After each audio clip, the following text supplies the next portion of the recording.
Hello folks, and welcome back to the train shed. Today we're going to show you how we made, painted and installed this inspection pit from Peco, which was going to go next to our turntable, we were thinking. It's time for another model railway update. Simon's Train Adventures!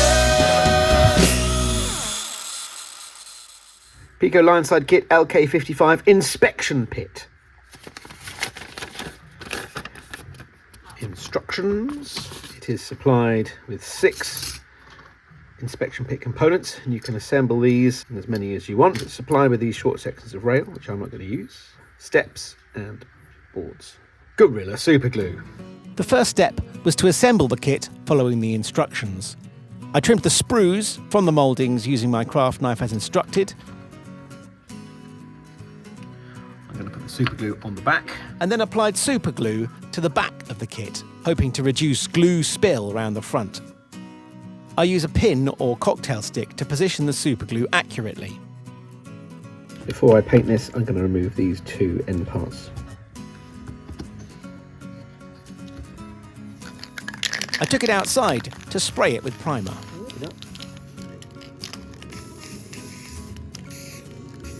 Having spray painted this, quite like the textured concrete effect that it's got, but I don't really like these joins, so I'm going to have a go at filling those slightly. It's quite a small area to fill, and I'm just using ordinary Wix all-purpose interior filler.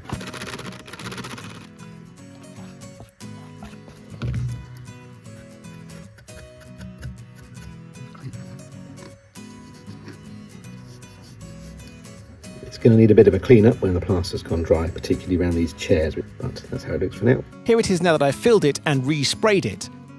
And the joins between the sections are much less obvious, although they can still be seen.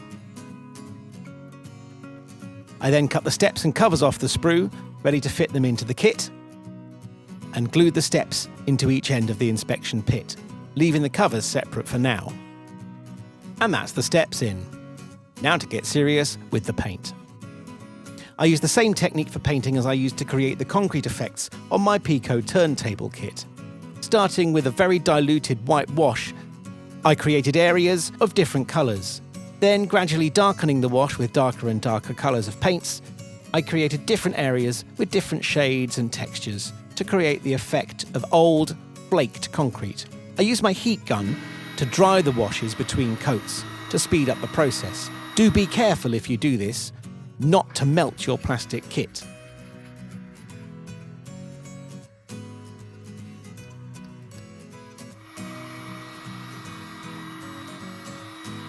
I've included an image of each paint I've used because after the last video many people asked me which specific colours I'd used. This is the point at which I melted the plastic drains within my kit.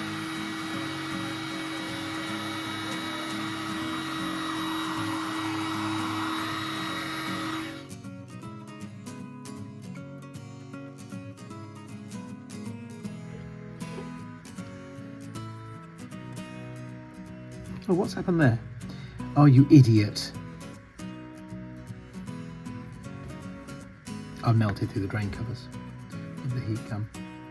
I decided to keep going with the painting anyway and find some way of hiding that mistake later. I think on this occasion I might now wait for that to dry normally without using the heat gun.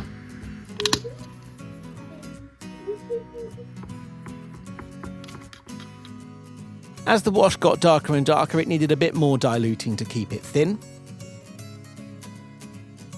I then used Rail Match acrylic light rust to pick out the chairs.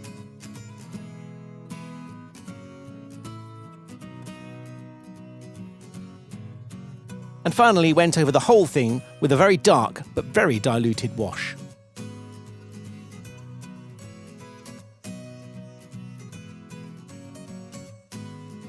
Well, it's looking quite nice now, although as you can see, I've melted through the drain covers using the heat gun, so should have been a bit more careful with that. I'm going to make my custom-made weathering powders. You've seen me do this before in my turntable video. I shaved the edge off the soft pastels with an old craft knife and use that to make the weathering powders, which I then apply with a soft bristle brush or with my finger and blend on the model.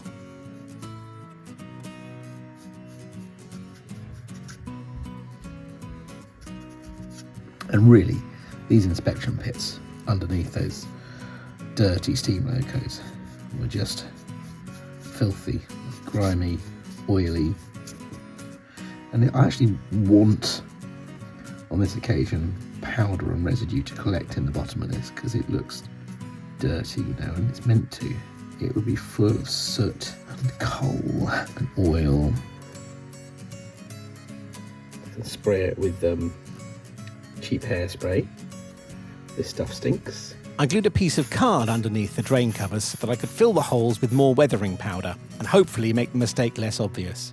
Looks very wet now, but it will dry and I'll fix that all in place. A treat. Just got this sort of mocked up on the baseboard now to show you where it's going to go. Another road from the turntable inspection pit here. So the next thing to do is prepare this piece of track, put some dropper wires on it so it'll have power to it, and then make a hole in the baseboard. Got the piece of track in question back on the modelling bench. Need to take some sleepers out and fit the track through there.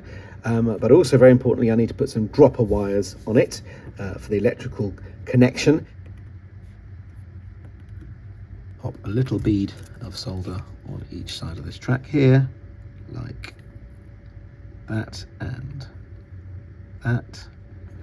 Solder straight. Oh, on the top, not on the side. There we go. With the dropper wires fitted, it's now time to install the inspection pit. This section of sleepers is going to go back on. I want to keep those. And then I need to remove the right number of sleepers. I think I've marked this up already. This whole section here slides off. Cut that a bit more. To install the kit on this.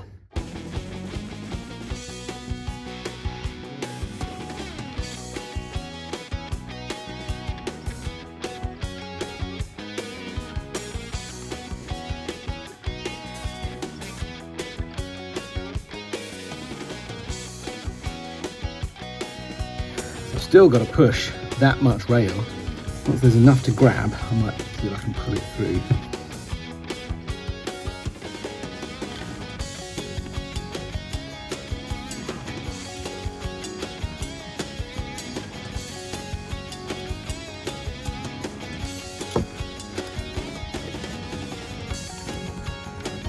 And now I need to put this section of sleepers back on here.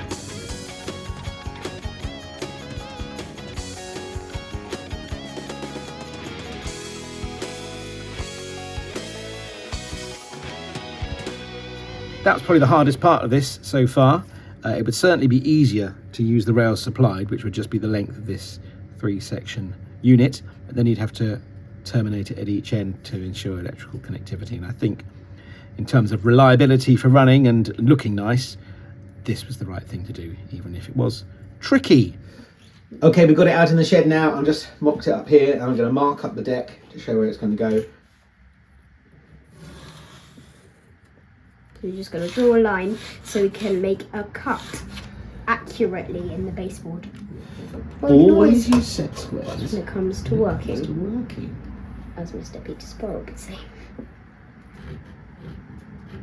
So here's our mark for the hole we're going to make for the inspection pit. And here's the dropper wires. So I'm going to drill those now.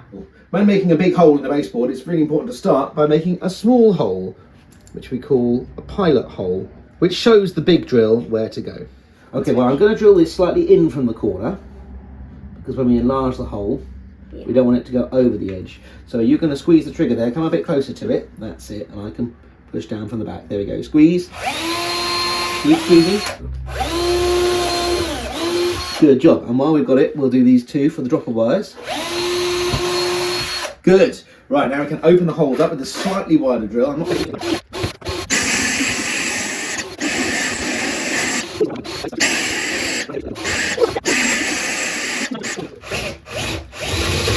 Now it looks like a Martian from Jeff Winter or the ones.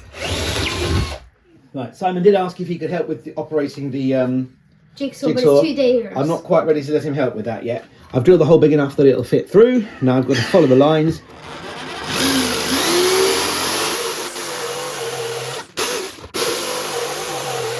One note is that if you're going to make a massive hole in your baseboard quite near a turntable, my suggestion is cover it up before you do that, because cleaning it out was quite tricky, and I wish we'd thought of that in advance. Now I'm just going to sand the edges of this to keep it nice and tidy. It's come out pretty neat anyway with a little sand. It's quite good work, isn't it, Eddie? I think so, thank you, Simon. It's kind of you to say. I think there's quite a lot. Quite a lot of mess Can down you there. film me? Absolutely.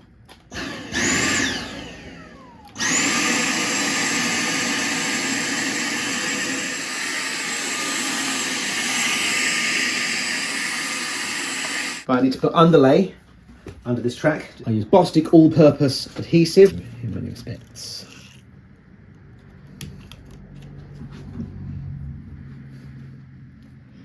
We've finished it. It's finished drying, and we're ready to do the next step, which is installing the actual piece of track.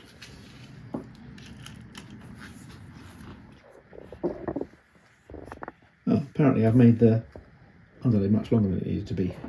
Never mind, I'll cut that down in a minute. You put it on the inspection pit. See if it looks cool. Oh boy, that does look cool. And then roll it onto the turntable and just check it rolls on all right. Now one try without pushing it. Yeah, we've still got the track center template there, so... Should I move it? No, I want to glue that in place with that fixed there to hold it all nice and tight. What, glue the track center template in here? Just glue the rails to... Yeah, well, I expect if you look in that pile, you'll see that... It does not derail. Oh. It derails, then it re-rolls.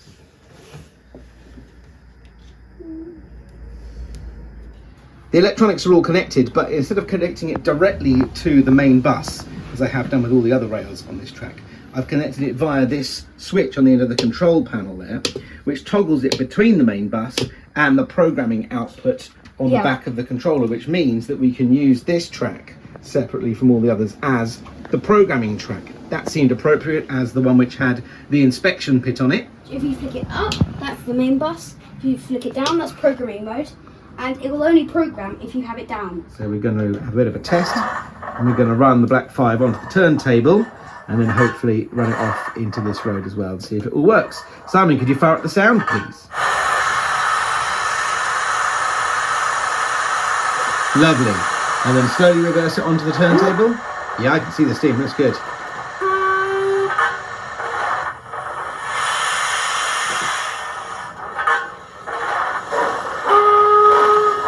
Nice and steady.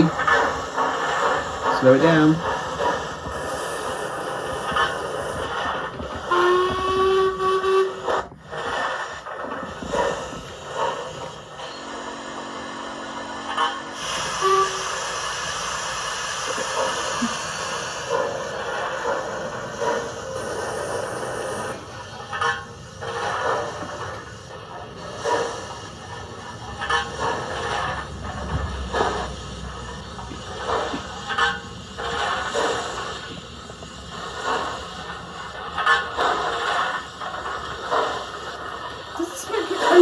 To you. So you can have overscale smoke.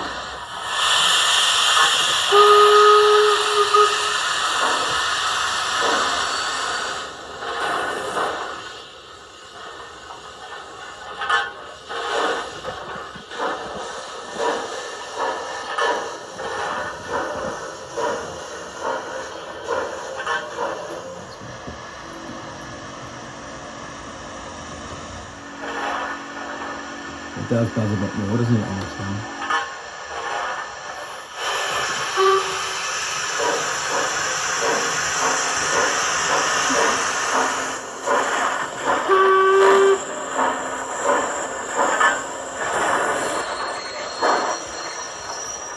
Thanks for watching our video about the Peco inspection kit. I hope you've enjoyed it. It was a lot of fun to make. There were some tricky bits, particularly getting the rails to go through those chairs. But I'm pleased with the end result. I think it looks nice and it's functional and it all works as I think it should. It doesn't get much better than that. So